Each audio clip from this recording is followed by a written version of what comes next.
अस्सलाम वालेकुम स्टूडेंट्स। आज जो है हम मैथमेटिक्स की जो फर्स्ट ईयर की मैथमेटिक्स है ग्रेड क्लास 11 की पंजाब बोर्ड की इसका जो है पहला जो फर्स्ट चैप्टर है हम यानी कि स्टार्ट करने जा रहे हैं, जो कि हमारे पास फर्स्ट चैप्टर जो है हमारे पास है वो है कॉम्प्लेक्स नंबर।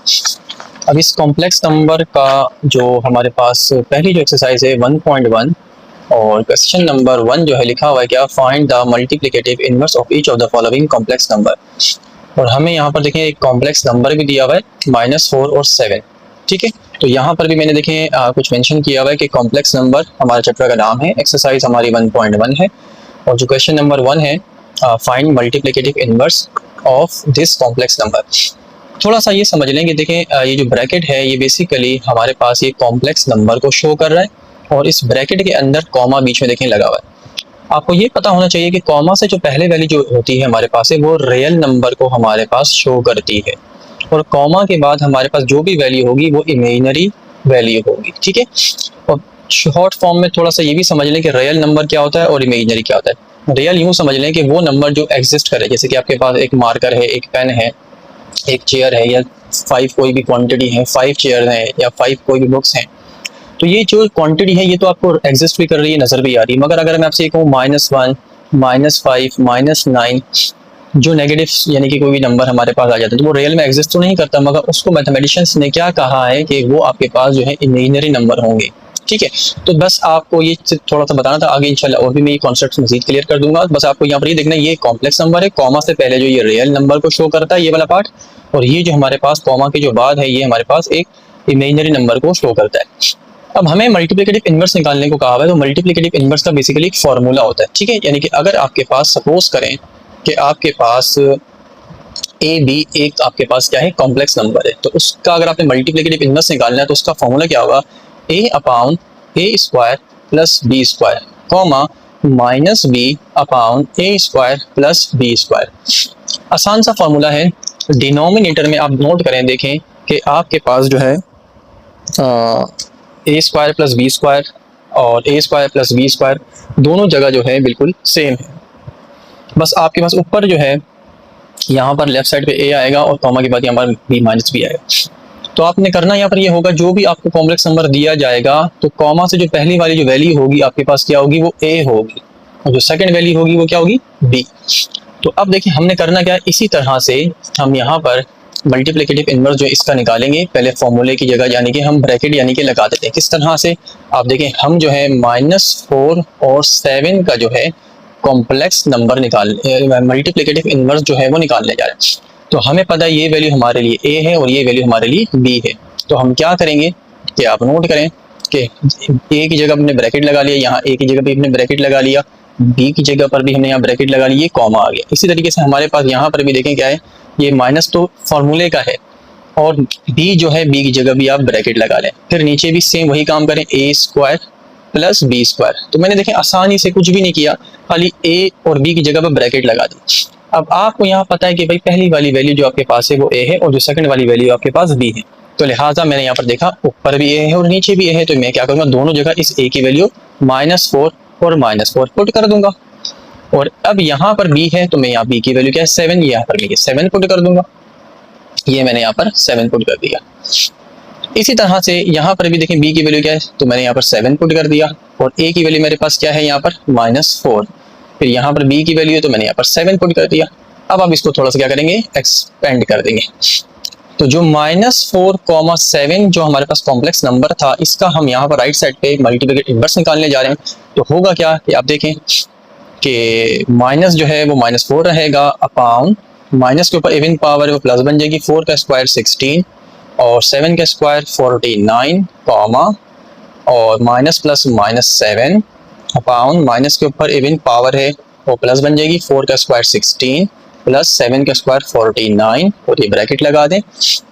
इसी तरीके से अब आप देखें -4, 7 का जो मल्टीप्लिकेटिव इनवर्स है वो -4 अपॉन 16 और 49 को प्लस करेंगे तो हमारे पास बनेगा 65। यहाँ पर भी यही चीज़ आ जाएगी 65 और ये -7। तो ये जो आपने पूरा एक वैल्यू निकाली है ये हमारे पास इस कॉम्प्लेक्स नंबर का मल्टीप्लिकेटिव इनवर्स कहलाएगा। अब हम क्या कर सकते हैं कि इसी का जो नेक्स्ट पार्ट है वो भी हम कर सकते हैं। अब देखिए स्टूडेंट्स, हमारे पास ये पार्ट 2 आ गया है जो कि लिखा हुआ है √2 माइनस √5। इसका भी हमने क्या निकालना है, फाइंड मल्टीप्लिकेटिव इनवर्स। तो फॉर्मूला मेरे पास वही मैंने पूरा लिखा हुआ है जो भी हमने पार्ट 1 में अप्लाई किया है। तो अब हम यहाँ पर लिख लेते हैं भाई कि हमें इस वाले कॉम्प्लेक्स नंबर का जो है वो निकालना है मल्टीप्लिकेटिव इनवर्स। तो हमारे पास ये जो वैल्यू होगी, ये हमारे पास कौन सी वैल्यू कहलाएगी, ये ए कहलाएगी, और ये वाली वैल्यू हमारे पास कौन सी होगी, बी होगी। तो लिहाजा हम यहाँ पर भी क्या करेंगे, देखें ए की जगह पर ब्रैकेट लगा देंगे, ए की जगह पर ब्रैकेट आ गया, और यहाँ पर बी की जगह पर भी ब्रैकेट, फिर कॉमा आ जाएगा। फिर इसी तरीके से हमारे पास जो है यहाँ पर भी माइनस फॉर्मूले का बी की वैल्यू, फिर यहाँ पर ये ए की वैल्यू, यहाँ पर ये बी की वैल्यू। ठीक है, अब आप थोड़ा सा यहाँ पर ये देखें कि जहाँ जहाँ हमारे पास ए और बी की वैल्यूज़ होंगी हम उनकी जगह पर ए और बी की वैल्यू पुट कर देंगे। तो यहाँ दो जगह हमें ए और ए नजर आ रहा है, तो लिहाजा हम यहाँ पर ए की वैल्यू √2 और √2 पुट कर देंगे। और यहाँ पर बी है तो बी की वैल्यू हमारे पास -√5 है। ठीक है, तो आपने माइनस के साथ √5 लगाना है।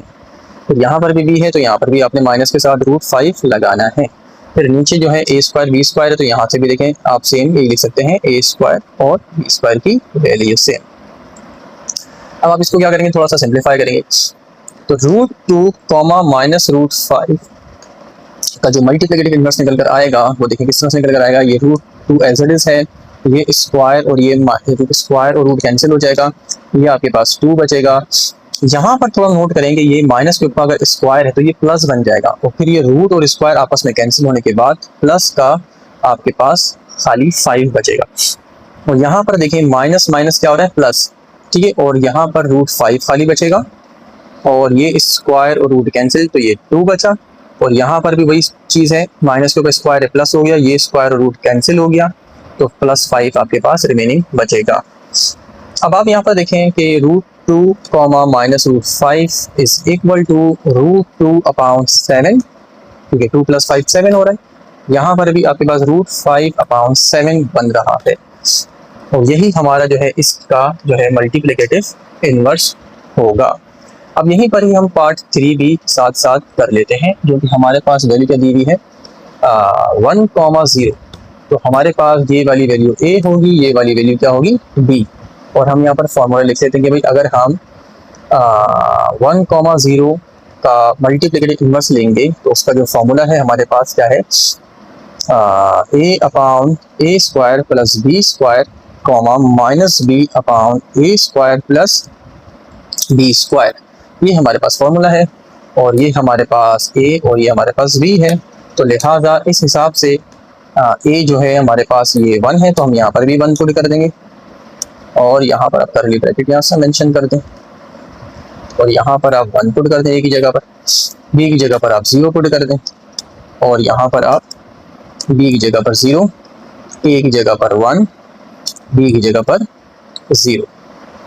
तो आपके पास क्या चीज़ निकलेगी, 1 ऊपर एज इट इज रहेगा, और 1 का स्क्वायर 1 और 0 का स्क्वायर 0, तो -0 तो 0 ही हो जाएगा, और 1 का स्क्वायर 1 प्लस 0।